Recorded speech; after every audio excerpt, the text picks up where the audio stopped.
Good morning, ladies and gentlemen. My name is Clay, and I am the Bucks believer.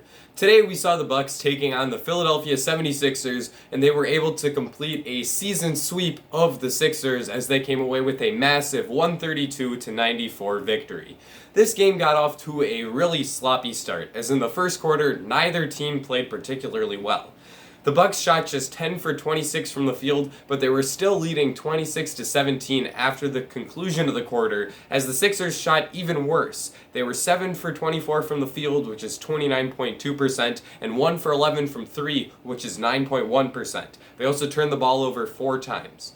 Overall, I thought the Bucks did a really nice job in that quarter of putting pressure on the Sixers on the defensive end of the court, and they were able to continue that throughout the game, forcing Philadelphia to take a lot of difficult shots and also turn the ball over, as Philadelphia committed 17 turnovers in this one, and Jrue Holiday in particular did a great job in pressuring the Sixers offense, as he had 4 steals all on his own.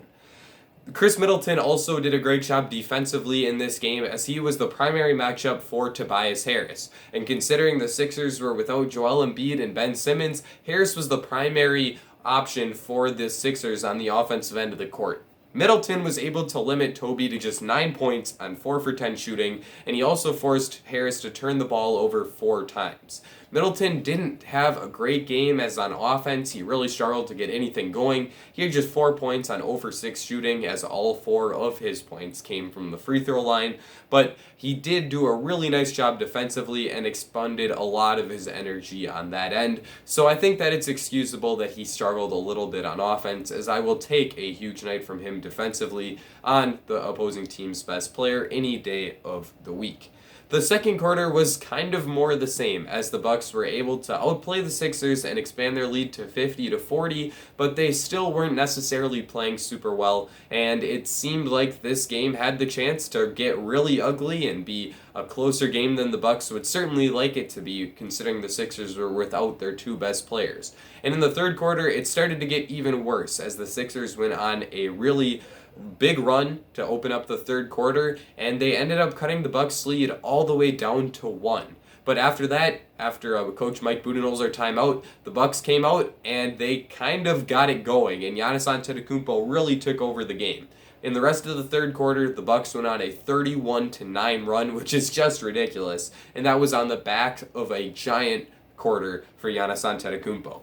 Giannis had 13 points and 4 assists in the third quarter alone, and this was some of the best play he's had all year. He was able to get to the basket for some easy dunks. He was able to find some shooters and especially cutters, as I think that he did a great job of catching the ball in post-up situations and finding guys cutting to the rim. He did it once with Jrue Holiday. He did it once with Pat Connaughton. And those post-ups are a play that has a chance to really generate a lot of points for Milwaukee. So I'd like to see them use it more, and it certainly was effective in today's game, as Giannis made those great passes that I was just talking about.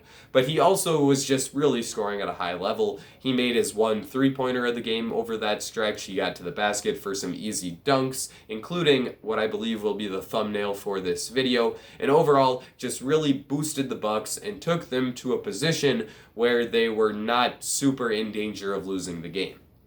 Giannis finished with 24 points, 14 rebounds, and 7 assists for the game as a whole, and led the Bucks in all 3 of those main statistical categories. He also did that on just 12 shots, as he made 9 of his 12 looks from the field. He did get to the free throw line 10 times as well, although he only shot 50% from the line, which is not good. And this was the second straight game where he struggled a little bit to make his free throws, but I do think that that can be attributed to the fact that he is coming off of an injury and perhaps hasn't quite found his rhythm from the line, as prior to the injury, he was knocking down free throws at a higher rate than he has at pretty much any point in his career.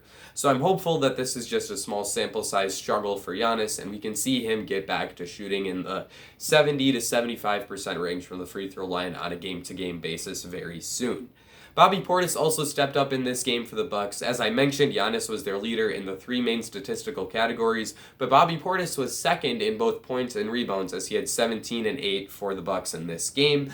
Bobby did a really nice job of taking advantage of the defense, giving him some open looks. He wasn't necessarily forcing things and was just working through the flow of the offense and taking advantage of what the defense gave him. He made a three-pointer in this game, he got to the basket a few times, and was especially dangerous in the mid-range, where he's established a really solid game where he can take advantage of smaller players and work through those matchups to generate really easy turnaround jump shots for himself. Portis has been on a really nice run over the past couple of weeks, and it was good to see him continue that stellar play. Pat Connaughton also stepped up for the Bucks in this game, as he was also in double figures with 11 points. He made a couple huge threes and made a nice cut to the basket, while also making some nice plays on the defensive end of the court. He did have a rough patch at the end of the second quarter where he committed 3 fouls in less than a minute, but a few of those were questionable calls, and I don't necessarily want to blame Pat too much for that poor stretch of play.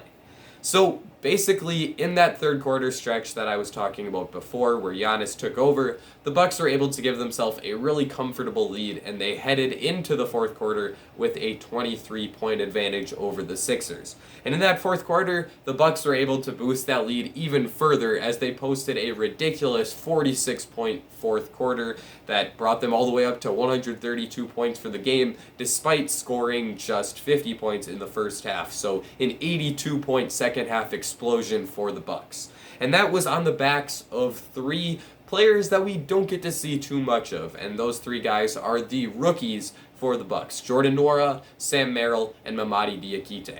I'm going to start off by talking about Nwora because he had the biggest impact on that fourth quarter of play.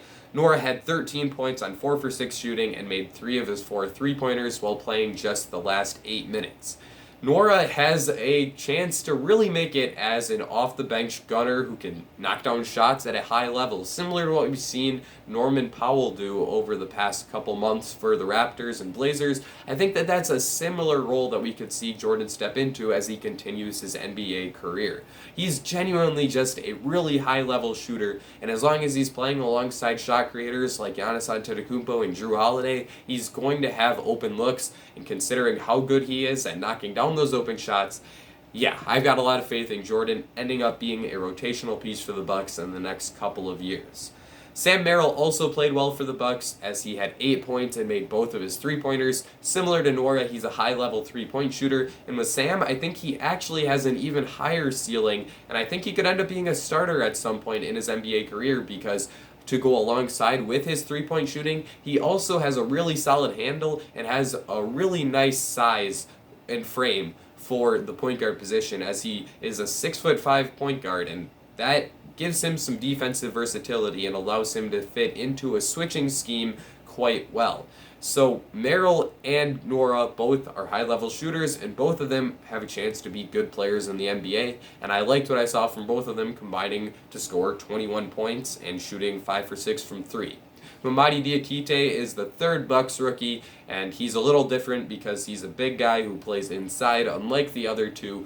But Mamadi had a good game as well, scoring 4 points on 2 for 2 shooting and picking up a steal on defense. Diakite has a similar amount of upside as the other 2 as a rotational piece because of what he's able to do from the big man position. He's solid at running to the rim, and in this game he showed that he can do a bit more than that, as he created a shot for himself off the dribble at the basket and also knocked down a nice face-up jumper from the mid-post area. He's also good defensively, where I could see him being either a drop big or a switchable guy, as he does have a pretty solid frame to guard on the perimeter as well as in the lane. So, with all of that being said, this was a nice win for the Bucks. I'm happy that they were able to sweep the Sixers. It is unfortunate that Philadelphia was never at full strength when we were playing them, so we weren't necessarily able to see what Philadelphia was and what this matchup is as we head into the playoffs. And this is probably something that could happen either in the second round or in the Eastern Conference Finals. So I wish we could have gotten a better glimpse at what this series would look like, but either way, I'm certainly excited heading into it. Let me know what you thought of this video in the comment section down below. Be sure to leave a like and subscribe, especially if you are a fellow Bucks believer. This is the place for you. I think that I've covered everything that I wanted to cover, so that's going to be it for me. Ladies and gentlemen, I will see you all again very soon.